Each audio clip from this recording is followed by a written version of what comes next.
તો સાબરકાંઠામાં અનરાધાર વરસાદ વરસી રહ્યો છે। ઈડરના કડિયાદરાના રહેણાંક વિસ્તારોમાં સ્થિતિ ખરાબ છે। ઘૂંટણસમાં પાણી ભરાયેલા છે। વારંવાર રજૂઆત તંત્રને કરવામાં આવે છે। દ્રશ્યોમાં પણ આપ જોઈ રહ્યા છો કે અહીંયા ટ્રેક્ટર પણ ફસાયેલું છે, તો લોકોને ઘરની બહાર નીકળવું, ઇવન ઘરની અંદર રહેવું પણ મુશ્કેલ બની ગયું છે પાણી ભરાવાના કારણે।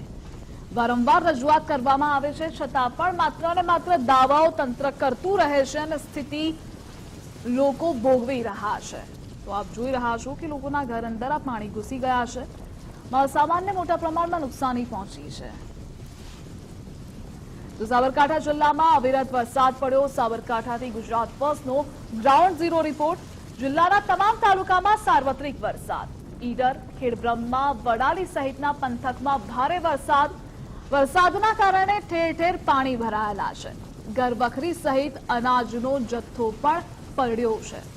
રામનગર વિસ્તારના ઘરોમાં પાણી ભરાયેલા છે। સાબરકાંઠા જિલ્લામાં રાત્રે 2 વાગ્યા દરમિયાન જે ધોધમાર વરસાદ વરસ્યો હતો। ઈડર હોય, વડાલી હોય, ખેડબ્રહ્મા હોય, તમામ જગ્યાએ 5 ઇંચથી વધુ જે વરસાદ છે તે વરસાદ વરસ્યો, જેને લઈને આ કડિયાદરા ગામનું રામનગર વિસ્તાર આવેલો છે, ત્યાં જોઈ શકાય છે જે પ્રમાણે ઘૂંટણસમાં પાણી જે ભરાયા છે। તમામ જે ઘર છે તે લોકોને ઘરની બહાર નીકળવું પણ મુશ્કેલ પડી રહ્યું છે। ત્યારે સામે જે સ્થાનિકો છે, સ્થાનિકોના ઘર છે, ત્યાં આગળ વહેલી સવારથી પાણી ભરાવાના દ્રશ્યો છે જોવા મળ્યા હતા।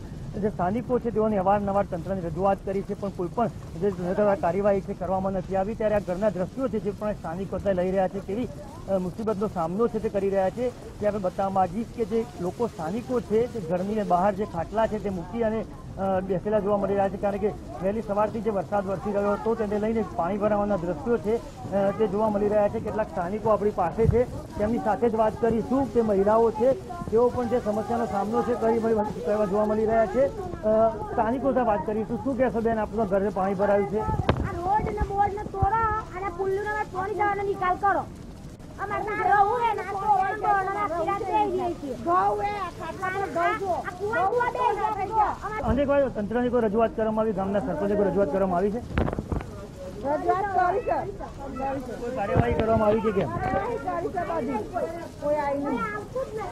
તો સ્થાનિકો છે તેઓ પણ કહી રહ્યા છે કે કોઈ પણ પ્રકારની કાર્યવાહી છે તે કરવામાં આવી નથી, પરંતુ અહીંયા જે પ્રકારના દ્રશ્યો છે તે જોવા મળી રહ્યા છે કે જે વહેલી મોડી રાતથી જે લોકો છે ઘરની બહાર બેસી રહ્યા હતા, ત્યારે અત્યારે પાણીનો નિકાલ થવા પામ્યો છે, પરંતુ અવારનવાર અહીંયા સમસ્યા જે જોવા મળી રહી છે, જેને સ્થાનિકોમાં રોષ છે તે પણ જોવા મળી રહ્યો છે।